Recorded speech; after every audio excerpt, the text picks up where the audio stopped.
Hello, and welcome to another episode on MFM Podcasts, Post Call Beyond the White Coat, the podcast that takes you on an unforgettable journey into the lives of doctors. I'm Dr. Selina, founder of Medic Footprints Malaysia, a platform that connects doctors to diverse careers in healthcare. If you have not followed our podcast, be sure to hit that follow button to follow our channel. Now, in today's episode, we are exploring doctors in alternative careers. Now, our podcast guest today is Dr. Zairine Ahmad Zamri, who transitioned into the insurance industry. She's currently the Director of Medical Affairs for a company that's providing managed healthcare services to corporate clients ranging from SMEs to MNCs. She's also the Deputy Medical Director for the Singapore branch. She has been with the company for about 2 years now. Wow, Malaysia and Singapore, how about that? Welcome, Dr. Zairine. Morning, Selina. Morning. Okay, thank you for joining us today. So you are actually one of the success stories. One of Medic Footprints Malaysia's success stories. So tell us a bit about that journey. And what made you decide to leave clinical medicine? Okay, thank you, Selina. So basically, I graduated from the medical school locally in 2003. And since then, the only field that I know until the time that I left was actually clinical medicine. And it came to a point where it became very mundane to me in terms of, the clinical medicine. Every day is the same routine. So it came to a point where I became sort of bored and I needed a challenge daily, and I needed a challenge to break away from that routine. So that was when I started exploring on the internet, on doctors who have transitioned to other alternative careers. Because during clinical medicine, we were only taught that, you're a doctor, clinical is the way to go. So the path is always the same: housemanship, MO, then you become a registrar, you get into the master's program, then you become a specialist consultant, and that's it. So I thought to myself at one point, I said, there has got to be another path to this. Not everybody will actually stay on the line of clinical medicine. So that was when I started to explore on Google, explore the stories of doctors who have left, the clinical medicine, what they actually do. And from there, I actually found Medic Footprints. So I actually went and read a lot of articles in Medic Footprints, and it triggered my inner desire to actually push through and to actually reach out to Medic Footprints on my career. Okay, well, I think clinical medicine, like you mentioned, right? It's a one track only, and it doesn't there's no room for you to experiment and grow and try new things. I guess that's where the boredom came in, right? So, but at one point, when we were getting you that position there, you were still contemplating. You almost didn't take this job. So tell us a bit about that. Oh, wow. Okay. So at that point, a few factors came into play. And, but, of course, most doctors will try to compare dollars and cents and the experience. But for me, I contemplated it for a few days, and finally I said, oh, you know what? The dollars and cents can grow as long as my experience and my skills grow. So that was the push at the end of it. So that's where I decided to, okay, I need to make that jump. Yeah, I guess it's because we're not really taught, like, oh, what else is there outside of medicine, right? So when we want to transition and change job, I suppose the only thing we think is the biggest factor is what's my salary bump, right? But Correct. yeah, but what about other than a salary bump? What do you think you've gained? Because I understand at that level you transition, it wasn't a very huge bump. But what do you think you've gained most out of it? Like, what, because you had to sacrifice a bit of like as a say you're a GP, you will seek another GP if they give you like 500, 1,000, 2,000 more, right? but this one wasn't that case. So what do you think you gained most out of it? What was the most valuable thing you got out of this? Wow. So basically, when I took, well, let me just be frank here, Selena. So when I took the pay cut, in my mind, I could only think of, okay, you know what, with this pay cut, I think I can actually upskill myself, reskill myself in the new field. So during that time, when I made that jump into the new field, I just persevered. I persevered. The first 2 weeks was the toughest for me because it was a totally different field. So of course, clinical skills did come in, for me to actually do the work, but there were also other things that I had to really learn very fast, in terms of computer skills, Microsoft skills, and all these other fast-paced knowledge that really pushed me a little bit on the edge initially. But the first 2 weeks was tough. But after that 2 weeks, I felt that wow, okay, this is doable. This is I'm capable of this. So from then on, I just pushed through and I just went on until today. Mm. Wow. But I guess that starting all over, that's probably the toughest, correct? Oh, it was very tough. In fact, I remember my second week of doing the work in my current place. I actually shed a few tears because I was too stressed out. I did not know, in fact, I started doubting myself at that time, whether, can I actually sustain in this in insurance in this industry, or should I go back to the GP practice but um you know, my family members, my husband, they were all around me and they said, you know what, I think you can do this. You just need to be patient, persevere. So that kept me going. That kept me going. Well, do you miss being a GP at all, like right now? Um, Occasionally, yes. I still think so because our daily work still involves a lot of clinical skills. So sometimes me myself and the team, when we adjudicate bills, when we look at the diagnosis and what the doctors have done, sometimes I think, wow, I wish I could be in that position, but it's just a thought. I just feel that at this point, I'm very lucky to actually be in the in my current place, and I would not trade it for anything else. Oh, okay. What about stigma? Did your friends, family, your community, auntie, uncle, did they say anything about you leaving clinical medicine? Oh yes, oh yes. Some of them were actually against it. They felt that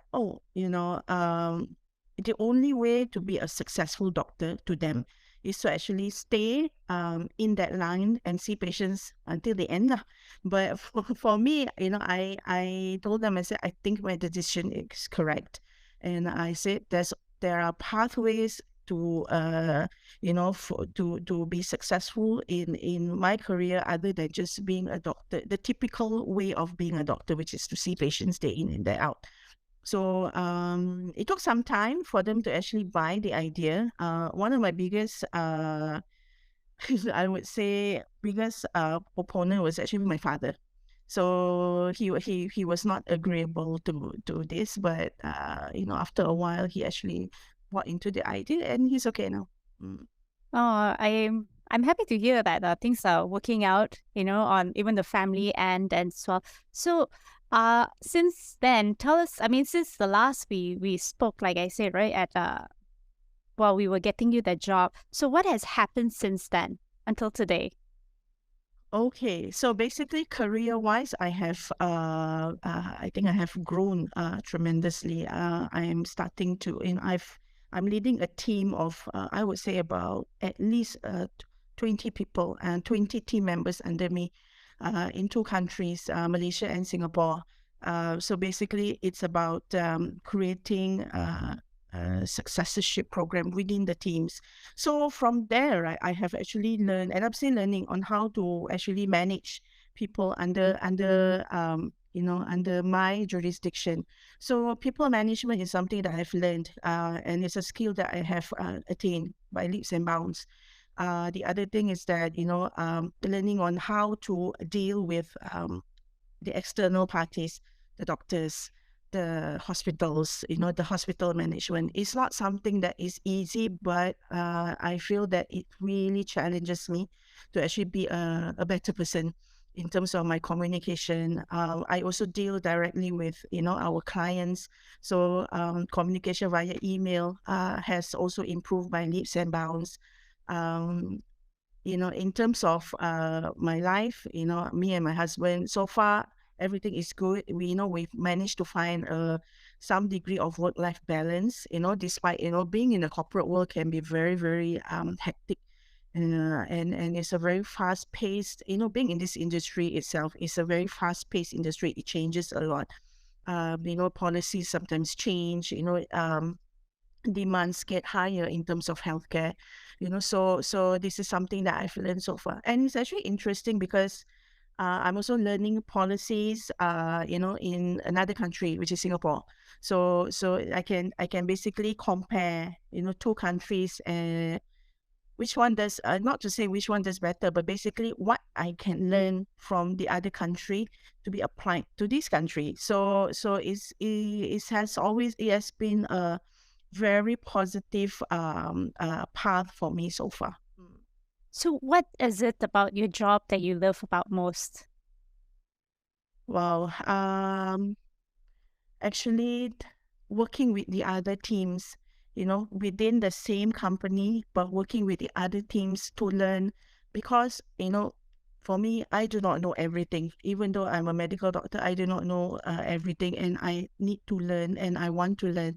And when I communicate, or when I, communicate and work together with other teams within the company itself, either Malaysia or Singapore, I actually learn a lot more, and they can also learn from me. So it's an exchange of knowledge, and information, and from there we actually create a very strong bond or working bond. So basically, they are comfortable to approach me, and I'm comfortable to approach them, either in Malaysia or Singapore. So that has been the biggest, the biggest thing that I've gained so far.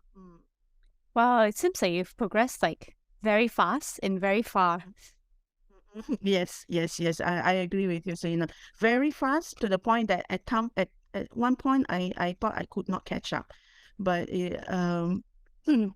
I think the mindset is very important. I have to keep a very positive mindset. Of course, there are always challenges. Every single day there are new challenges, new things to learn. But I think it all boils down to the mindset.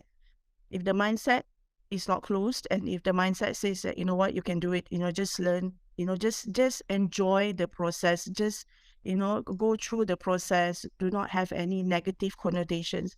I think that is the way to go. Okay, so you mentioned mindset. Like what sort of like how did you switch? Like what were you before this, and what was it that how did you manage to switch your mindset to what you are right now? Oh, okay. So initially it was just clinical, clinical, clinical, patient, patient, patient. Okay. Then when I joined the industry, then I thought, okay, I can still see patients in terms of paperwork and all that, but I said I have to think of other ways to ensure that I don't really lose track, or sort of like drop off the wagon. So I needed to, every day, what I usually do is that I always tell myself, you know what, Zyrene, you can do this, just go ahead, every day in the industry, because like I said, Selena, things move at a very fast pace. Sometimes I feel that I cannot catch up, but actually I can. So every day, right, I put on this cap, a management cap, I would say, that okay, this is not just about clinical anymore. This is about management. So whenever I deal with my team, now there is a mindset that, again, I'm firm, uh, but I'm approachable. So I'm approachable to them 24/7. So I make myself available. In terms of work, I deal with a lot of the team leads. So I also let them know, okay, you know what? I said I'm available 24/7. So what they do is that in exchange, they are also available 24/7 for me. So the mindset is always is that, we have to persevere. We have to think positive. There are challenges, and some challenges can be very, very intense. At some point you feel like you want to break, but I usually tell myself, don't break. This is just a learning curve. Once I can manage this challenge, I think if there are other challenges that come in, I can deal with it. That is something that I tell myself every day. That's very profound. So, what would your advice be for doctors? Because I actually get doctors who are, say, still in service and they want to come out to try other things. But the thought they have is that, oh, first, maybe I don't have the skill, but what if, I cannot compete, I cannot survive? Because, in the service, you can be complacent and you know that, things are going to still move forward. But if you're going to leave the service, and then it's all about KPIs, your capabilities, your performance, and all of that. So some of them are worried that they will not be able to survive outside. So what would your advice be for these doctors? So Selena, I think, and my colleagues out there, you have to take that leap of faith, but you need to be very well prepared to commit. I think committing to the job is one thing. Be prepared to take that leap of faith. And number three is that be prepared to actually break out of that mold, that complacent mold, to actually learn. If your intention is to learn and grow in your career, then this is the path that you have to take. There's no two way about it. There's no easy way. Of course, the easy way, or the easiest way to survive is to just stay in your current spot. Anybody can do that. But if you're hungry to actually learn something that is outside of your current scope, then this is the only way to go. You have to persevere. You have to learn. You have to go through the challenges. Without going through the challenges, you won't be able to push yourself further. And if you want everything to be easy, in my opinion, if you want everything to be easy, you're not going to grow. Nothing comes easy. To have that kind of success, or a career jump to something that is more meaningful for you. You've got to go through some challenges, some difficulties, in order for you to actually be able to see the rainbow on the other side. So for me, that is the only way to go. But for me, number one is the mindset. You've got to open your mind to things other than clinical medicine. Number two, you need to have perseverance and patience to actually learn. And number three, basically support. Support is also very important, because things can get very tough, and you need a good support system to be able to help you along the way. But these challenges, they do not come every day, but even the fact that changing clinical to insurance is a big challenge in itself. It's a big jump, a totally different scope of work, or statement of work, or what you call in insurance SOW. So you need to be prepared for that. So of course, I just to share with you, Selena, in the past 2 years, I have been I've been hiring people into my team with different scopes of work. And when they first come in, they always say, I'm very scared, doctor. I said, don't be scared. I'm always around to guide you. But I said, you also need to go through that process to learn. So I said, whatever it is, always take a deep breath, read everything line by line, so that you can understand. Anything that you do not understand, you can always come to me. So that's what I always tell, to my new hires. Wow. Okay. Sounds like it's I guess getting out of your comfort zone is very scary, because you really don't know what's outside, right? And you don't know if you can survive it. Correct. Like for me, Selena, I think you also know, I was in the clinical line for about what, almost 20 years, 18, 19 years, and I made that jump. So some of my young doctors were asking me, how did you manage to do it? I said, I just did it. But I said, at the back of your mind, you must always think what you want. at the end of the day, what do you want in that career and how you want to achieve that? So of course, there's always the path is never a bit of roses, in my opinion. It's always, challenges and, difficulties, but it doesn't come every day. I told them, I say it doesn't come every day, but when it does, take it as a learning experience and a stepping stone for you to actually gain more. So I said, you can gain in terms of your skills, in terms of your communication, whatever it is. I said you will gain something out of it. And it's never, I said, you must always think that it is never a negative thing. One of the things that I actually tell some of my young doctors is that when you experience or when you go through something that is challenging in terms of work, always remember that, wow, once I can overcome this challenge, the other challenge that comes in seem either similar to this challenge or other different challenges, you will know you will know how to manage it already. So I said that is a skill that you can use either in work or also in your private life. Yeah. Yeah, I guess because med school training is written down this disease. This is this is how you diagnose. This is the treatment. This is the management plan. It's very clear cut. So, but there's no term for the challenges that are coming in, right? It's not a clear cut disease, right? Correct. It's not clear cut. There are some areas where it's just clear cut. Like insurance industries, there are already written policies. But there are other things that are, wow, this is not so clear cut. Now, how do we go about this? So this is something that that was not taught to us in our, in our medical school. I feel that in medical schools, as time progresses, medical students, they should also be exposed to, at least not a subject, or at least some sort of briefing as to, apart from being doctors, how can doctors be successful in other than clinical medicine? I think there should be a subject or some sort of a weekend briefing. So, at their final year, so they are aware, because I know and I've heard, and I've even experienced this through friends, how some of them actually go into housemanship and they actually drop out because they could not stand the stress, seeing patients, managing. It's not easy for everybody, and not everybody has got the same mindset. We are all we individuals, we are all unique, but I feel that when some of my friends actually did drop out, I knew that they were lost at some point. They didn't know what to do.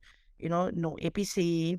At housemanship, what do you have? You don't have any license to actually practice. So what do they do? So they actually they find their way, eventually. But at one point, I did, have a chat with one of my friends who left during housemanship. She actually told me, "Oh, wow, it wasn't easy. I didn't know what to do for a few good months. I was at home just, sitting down, didn't know what to do." And so then, I felt that, wow, I wish medical schools can just to say prep us to step away from clinical. Of course, we know that the only way for you to get your license, your skills, is actually to go through the clinical medicine. But what if things don't go your way? What are the other options that these doctors can have? So I feel that there should be an independent like body or to actually give a talk. One session or two sessions is enough, especially to the final year students. I feel so that it prepares them for the world, because when you're a medical student, you're in this cocoon like a bubble. Correct, Selena? You are not exposed to the outside world, except maybe to the patients that you see, in your hospital. Even taking blood, also you actually practice it on the mannequin, because you're not licensed to actually take the blood. But the moment you actually go into the clinical world, it can be very exciting and it can also be very scary for some. So I feel that these medical students should be given the option, because as time goes by, you can see that it's becoming more challenging. Patients are more challenging. They can even challenge the doctors. You get all these new diseases, COVID, and a host of other new diseases, on how to manage advances in technology. So not everybody can actually cope with that. So they need to be given the chance. Yeah, funnily you mentioned that, because actually Medic Footprints has gone down to like Taylor's University, to IMU, to do all the talks with the final year students. Oh, wow, that's good. That I think that is a very, very good initiative from your end, Zainab. Very, very good. Yeah. Okay, well, thanks, Irene. Thank you everyone for tuning in to this episode of Post Call Beyond the White Coat, brought to you by Medic Footprints Malaysia. We hope you've enjoyed our discussion with Zyrene, and her story has inspired you and provide insight on how to make a career transition out of clinical medicine. And thank you for listening. We'll see you in the next episode.